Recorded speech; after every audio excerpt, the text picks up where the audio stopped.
This is Jeffrey Epstein's Island.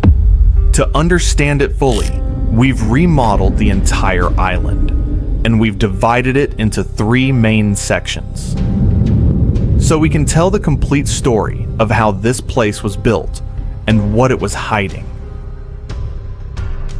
The first villa sits on a point just below the main house, built years after Epstein purchased the island. Next to it is another residence, connected to the pool complex by a lower level doorway. This one even had an outdoor bath backed by a giant mirror looking out toward the sea. Facing the ocean is a wide stone patio. Set into the floor are 2 mirrored shell designs, along with the letter E. It may have been decoration, or something more symbolic. Above it all is the main house itself, the largest residence on the island. When Epstein bought Little St. James in 1998, this house was already here, but he had it remodeled and expanded into part of a much larger complex. The sea-facing side has a veranda, while the back of the house opens into the pool area. That pool complex is massive. It has 4 cabanas, a pergola, and a large swimming pool in the middle. At the far end of the pool was a statue of a seated archer, and beyond it, a painted compass that some mistook for a helipad. Parts of the pool complex were 2-storied, with staircases and hidden doors that led into lower levels. Not far away along the beach, another villa was hidden behind thick trees. Visitors usually arrive by sea. Boats pulled into the island's jetty, which had a covered loading and waiting area. Those who came by air landed at the grassy helicopter pad. It had small shelters for passengers and luggage. Nearby, 2 strange details stand out. At the top of a slope is a giant monkey statue, and beside it, a stone staircase that leads up the hill, then stops abruptly, earning it the name the Stairs to Nowhere. This northern section of the island was meant to impress. Moving toward the center of the island, the design shifts. Here, the focus is less on luxury and more on control. Tucked into the trees is a low building, almost hidden from view. Its purpose is still unknown. Just beyond it lies the island's main service area. This section held the machines that kept everything running. The desalination plant for fresh water, generators for power, storage rooms, and sewage management. Some of these buildings were built directly into the hillside. Their flat rooftops doubled as parking pads, and vents cut into the ground hinted at larger rooms below. In one case, drone footage even captured doors leading deeper into the hill, raising questions about what might have been hidden underground. From this hub, a steep road winds upward. On the surface, it looks like a simple path, but it may cover a water pipeline that connects to the island's fountain. The fountain itself sat quietly in the middle of the island, ringed with benches.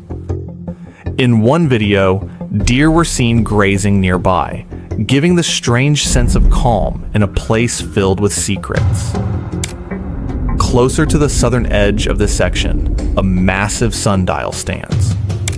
Once, it was surrounded by 13 brightly painted benches, some say representing the 13 ruling bloodlines in conspiracy lore.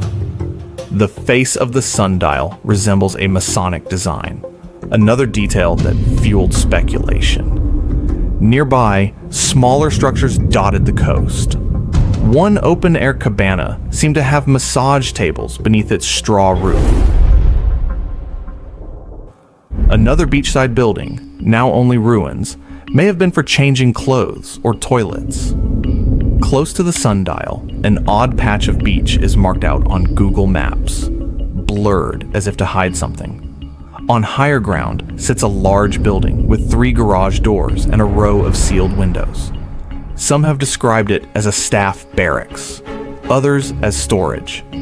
Either way, it stood apart from the luxury of the main house, suggesting it was built for those who worked, or were kept, on the island. This middle zone tied everything together. The southern stretch of the island is where the strangest and most unsettling designs appear. At the far southwest tip stands the most infamous structure of all, the so-called temple.